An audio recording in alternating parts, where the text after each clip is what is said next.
स्वागत करते हैं। बुलेटिन की शुरुआत करते हैं। राष्ट्रीय राजधानी में बढ़ते प्रदूषण पर काबू पाने के लिए केजरीवाल सरकार ने आज सुप्रीम कोर्ट में अपने हलफनामे में कहा कि उनकी सरकार पूर्ण लॉकडाउन लगाने को तैयार है। इसके साथ ही दिल्ली की केजरीवाल सरकार ने कोर्ट से कहा कि यह अधिक सार्थक होगा अगर पड़ोसी राज्यों के अंतर्गत आने वाले एनसीआर में भी लॉकडाउन लगाया जाए।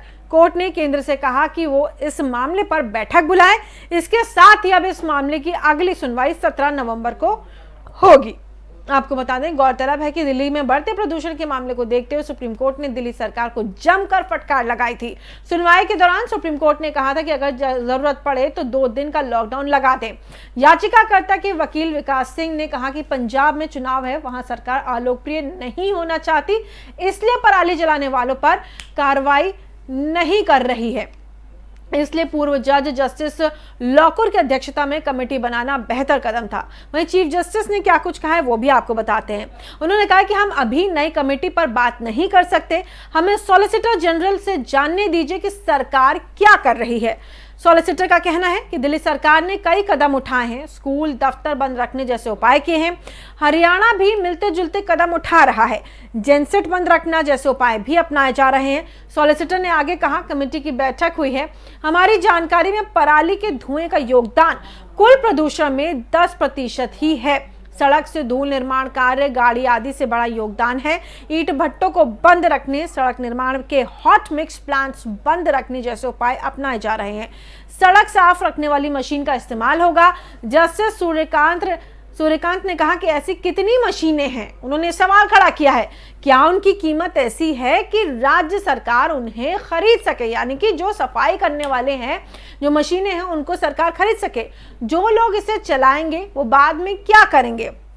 ये तमाम सवाल खड़े किए गए हैं कि जो लोग इनको चलाए जाएंगे, यानी कि जिनकी नियुक्ति की जाएगी वो लोग जब इस तरीके का काम खत्म हो जाएगा उसके बाद क्या करेंगे। वहीं सॉलिसिटर ने कहा है कि लॉकडाउन को अंतिम उपाय की तरह देखा जाना चाहिए, उससे पहले कई कदम उठाए जा सकते हैं। तो ये तमाम चर्चा आज कोर्ट में हुई है, जिसको लेकर के आपको बता दें दिल्ली सरकार ने अपना जो हलफनामे थे वो भी दर्ज कराया और साथ ही साथ दिल्ली सरकार ने अपनी तरफ से जो उनकी तमाम बातें थी वो कोर्ट में रखी। सॉलिसिटर के मुताबिक भी तमाम बातें कोर्ट में रखी गई हैं और इसी मुद्दे पर चर्चा करने के लिए तमाम मेहमान हमारे साथ जुड़ रहे हैं।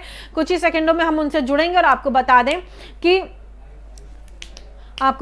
तमाम मेहमान जो हमारे साथ जुड़ रहे हैं, कासिफ रिजवी साहब हमारे साथ जुड़ेंगे।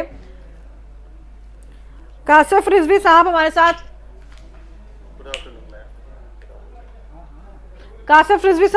जुड़ रहे हैं। आप वरिष्ठ वकील हैं और अक्षय आर्या आप प्रवक्ता हैं आम आदमी पार्टी के। आप दोनों का ही बहुत बहुत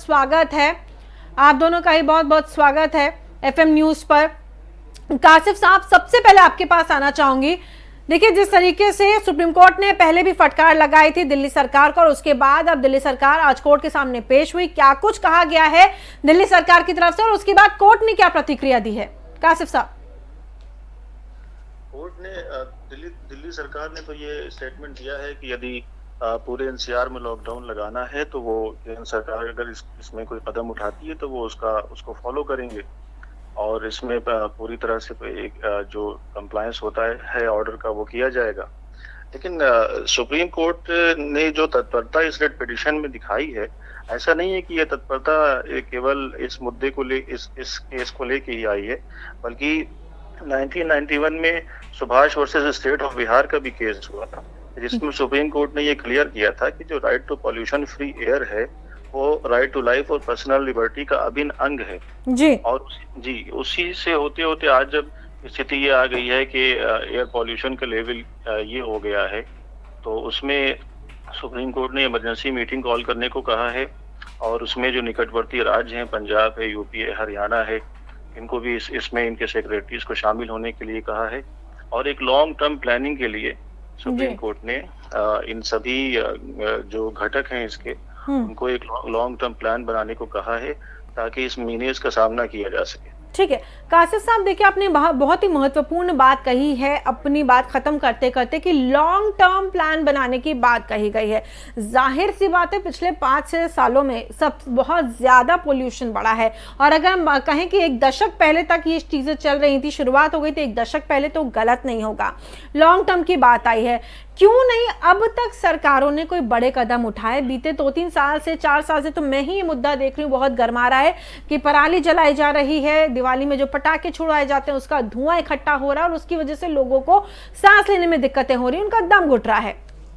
कासिफ साहब, पराली को लेकर तो आपने स्वयं बताया कि सॉलिसिटर जनरल का स्टेटमेंट है कि वो मेन कंट्रीब्यूटर नहीं है, बल्कि 10% कंट्रीब्यूशन इस एयर पोल्यूशन में है। और जबकि सुप्रीम कोर्ट ने स्वयं ये कहा कि ट्रांसपोर्टेशन है, इंडस्ट्रीज है, वेहिकुलर ट्रैफिक्स है, ये मेजर कंट्रीब्यूटर्स हैं और इनको लेके या इनकी शिफ्टिंग को लेके जैसे 1987 में एमसी मेहता को केस को लेके एक कॉम्प्रिहेंसिव प्लान तैयार किया गया था। तो उस तरह से कोई प्लान आपके पास है? और ये ऑर्डर का पार्ट तो नहीं है, लेकिन फिर भी ऑनरेबल चीफ जस्टिस ने ये कहा कि ये अपने आप में फ्रस्ट्रेट करता है हमको कि हमें आपकी मीटिंग का एजेंडा हमें तय करना पड़ता है। बिल्कुल। तो जब एग्जीक्यूटिव अपना काम उस तरह से नहीं करती जैसे डायरेक्टिव प्रिंसिपल में एक्सपेक्टेड है, तो फिर कोर्ट को आगे आना पड़ता है और ये उसी की एक मिसाल है। ठीक है सर, बहुत शुक्रिया हमसे जुड़ने के लिए। कासिफ साहब, आप लाइन पे बने रहे हमारे साथ। अक्षय जी हमारे साथ जुड़े, हम चाहेंगे कि आप उनका भी जवाब सुनते हुए जाए। आप प्रवक्ता हैं आम आदमी पार्टी के। अक्षय जी, क्या कुछ आपकी सरकार की तरफ से कोर्ट में कहा गया और क्या जरूरी कदम अब उठाए जाएंगे इस समस्या से निपटने के लिए? अक्षय जी। सबसे पहले तो आपको नमस्कार करता हूँ जी। मैं आपको ये बता देना चाहता हूँ कि आम आदमी पार्टी की सरकार दिल्ली में जो महत्वपूर्ण कदम उठा रही है पॉल्यूशन के लिए, मुझे लगता है कि जो चीजें आज तक हम समझ पाए हैं एक सरकार के तौर पर, उन्हें हम इम्प्लीमेंट करने की कोशिश कर रहे हैं, जो बाकी आसपास भी कहीं भी आप उसको देखने को नहीं मिल रहा है। जैसे कि हम तो स्मोक टावर हम लगाए दिल्ली में। इसके अलावा हम जन जागरूकता के लिए अभी आप देखेंगे दिल्ली की सड़कों पे निकलेंगे तो हमारे वॉलंटियर्स आपको हर सड़क पे हर रेड लाइट पे आपको दिखेंगे कि जब भी आप रेड लाइट पे रुकते हैं तो अपना जो मोटर है गाड़ी का उसको बंद कर दीजिए, उससे पॉल्यूशन में कमी आती है। देखिए, आप पराली की बात करते हैं, पराली कंट्रीब्यूटर है, मुझे नहीं पता कितना है कितना नहीं है, कि मेरे हिसाब से जो मेरे सामने जानकारी आई है उसमें आप देखिए 8 नवंबर के बाद से और अब तक लगभग 25-26 हजार इंसिडेंट हैं पराली जलाने। मोटर व्हीकल का जो पॉल्यूशन है वो बहुत जबरदस्त है, हम उसको मानते हैं। इसके अलावा इंडस्ट्रियल जो पॉल्यूशन की बात है वो है, कंस्ट्रक्शन का जो काम है उसकी वजह से बहुत सारे पॉल्यूशन हो रहे हैं। तो इसमें दिल्ली सरकार ने पहले भी कदम उठाए। जब आपको पता है पूरे देश में पहली बार ऐसा हुआ कि दिल्ली में इवन और कार सिस्टम चलाया गया। ठीक है अक्षय जी, देखिए ये आपकी क्योंकि मेरे पास समय कम है, मैं बहुत ज्यादा अभी इस चीज के ऊपर चर्चा नहीं कर सकती, हालांकि मैं करना चाहती हूँ क्योंकि बहुत सारे सवाल इस मुद्दे पे भी उठ रहे हैं। फिलहाल आप दोनों ही मेहमानों का बहुत बहुत शुक्रिया हमारे साथ जुड़ने के लिए। और बहुत सारे सवाल उठ रहे हैं, क्यों ना उठे, क्योंकि जरूरी है। ये अभी बात करी जिस तरीके से अक्षय जी ने बताया, आम आदमी पार्टी के प्रवक्ता है, उन्होंने साफ तौर पे कहा कि हम स्मोक टावर्स बनवा रहे हैं, यानी कि जहां पर जो हवा है वो छन करके आएगी। तो ये पहले कदम क्यों नहीं उठाया गया? क्यों सिर्फ अभी जब 2-3 महीने की ठंड होती है और इस तरीके के मुद्दे ज्वलनशील हो जाते हैं उसी वक्त ये तमाम मुद्दे उठ रहे हैं? बाकी के महीनों में सरकार क्या कर रही थी और इन्हीं सब मुद्दों को लेकर के सुप्रीम कोर्ट ने भी अब फटकार लगाई है दिल्ली सरकार को भी। हालांकि दिल्ली सरकार ने कहा है कि न केवल दिल्ली में इस तरीके के कदम उठाने के कि जहां पे कार्स बंद करवाई जाएं, जहां पे जेनसेट बंद करवाए जाएं, इससे कोई फायदा होगा, बल्कि जो संबंधित यानी कि दिल्ली के बॉर्डर से सटे हुए जो शहर हैं, जो राज्य हैं, वहां पर भी कदम उठाना जरूरी है। यानी कि नोएडा, हरियाणा के शहर नोएडा, गाजियाबाद, हरियाणा के शहरों की बात कर लें अगर, गुड़गांव और उससे तमाम अन्य सटे हुए जो शहर पड़ जाते हैं, जो राज्य, वहां पर पराली ना जलाई जाए तभी कुछ हो सकता है। तो ये तमाम बातें आज हुई हैं सुप्रीम कोर्ट में और सरकार लगातार इसके ऊपर संज्ञान भी ले रही है, सुप्रीम कोर्ट भी इसके ऊपर संज्ञान ले रही है, सरकार कदम उठा रही है। रुक करते हैं अगली खबर का। यूपी चुनाव में सत्ता के लिए राजनेताओं के बीच संघर्ष तेज होता जा रहा है। यूपी चुनाव में आपको बता दें जिन्ना से लेकर के तमाम मुद्दे उठाए गए हैं। आपको बता दें कि जिन्ना और उसके बाद इस तरीके की कई मामले सामने आए हैं। यूपी चुनाव में सत्ता के लिए राजनेताओं के बीच संघर्ष तेज होता जा रहा है। यूपी चुनाव में जिन्ना के बाद अब सम्राट चंद्रगुप्त